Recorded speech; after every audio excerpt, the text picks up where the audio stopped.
अमावस्या का हमारे जीवन में विशेष महत्व है। कल अमावस्या है और दूर दूर से श्रद्धालु हरिद्वार पेवा में स्नान करने के लिए जाते हैं, पुण्य प्राप्त करने के लिए जाते हैं। लाखों की संख्या में लोग हरिद्वार में अमावस्या पे, सोमती अमावस पे स्नान करने के लिए पहुंचते हैं। माना जाता है कि इस दिन सफेद चीज का दान किया जाता है, चाहे चावल, आटा, चीनी, दूध या बर्फी हो, और इसमें पितरों को शांति प्राप्त होती है। और इसके साथ ही बताया जा रहा है कि कल जो अमावस्या है वो सुबह 4:57 पर शुरू हो जाएगी।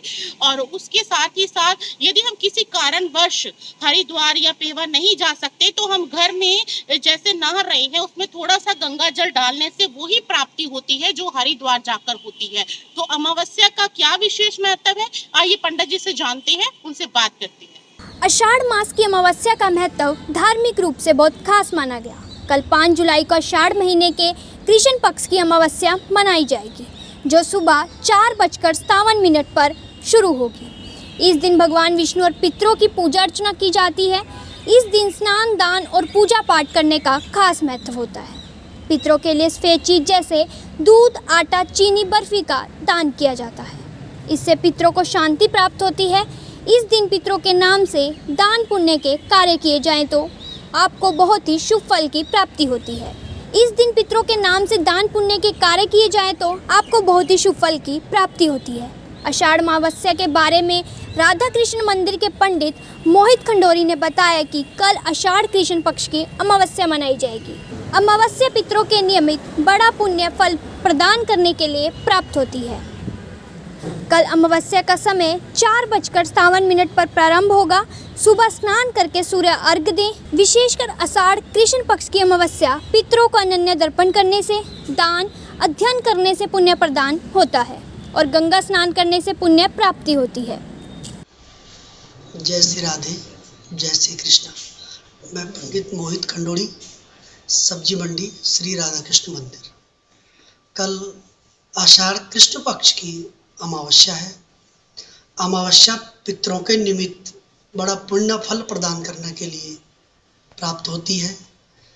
कल प्रातःकालीन अमावस्या 4:57 पर प्रारंभ होगी और सुबह प्रातःकालीन बेला में सूर्योदय से पहले उठ करके स्नान करें, सूर्य अर्घ्य दें, नित्य नैमित्तिक संध्या बंदन जो पूजन करते हैं वह करते रहें, तुलसी का पूजन करें और अपने पंच देवताओं की पूजा करें। तत्पश्चात अपराह्न दोपहर का जो समय होता है वह पितरों के निमित्त बताया गया है।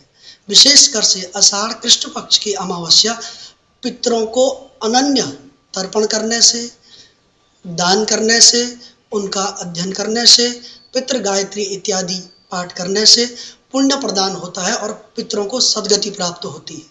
जैसे जहाँ गंगा नदी इत्यादि अगर स्थापित हैं तो वहाँ स्नान करें, बहुत अधिक पुण्य प्राप्त होता है। जहाँ पर ना हो सके तो वहाँ अपने पास ही गंगा जल इत्यादि लेकर के जल में मिला करके हर हर गंगे के नाम मंत्र से स्नान किया जाए। तत्पश्चात दोपहर के समय में पितरों को कच्चे दूध से और तिल इत्यादि से तर्पण शालिग्राम की शिला पर भगवान श्री नारायण के श्री चरणों में हमारे पितृ देवताओं का निवास स्थान बताया गया है। भगवान श्री नारायण साक्षात श्रीमद् भागवत महापुराण में कहते हैं कि नाहम बसामि वैकुंठे योगिनाम हृदय न च मद भक्ता यत्र गायंती और तत्र तिष्ठामि नारदो।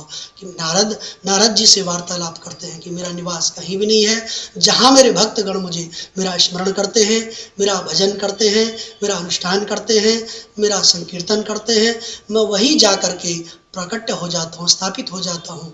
और श्री नारायण के श्री चरणों में हमारे पितृ देवता हैं, तो इसलिए प्रभु के श्री नारायण के श्री चरणों की पूजा करें। इसका दान का विशेष महत्व है। विशेषकर से आटा, चावल, अनाज, दुग्ध, ऋतुफल, जो जिस मौसम के अनुसार फल है, कहीं भी मंदिरों में, तीर्थों में साधु संतों को, सतगुरुओं को, ब्राह्मणों को ये दान कर लिया जाए। वस्त्र इत्यादि उन्हें भेंट द्रव्य दक्षिणा दे करके और प्रणाम करें और अपने पितरों को प्रसन्न करें। अगर पितृ प्रसन्न होते हैं तो देवता भी प्रसन्न रहते हैं और घर में सुख, समृद्धि, यश, आयु और सौभाग्य की वृद्धि।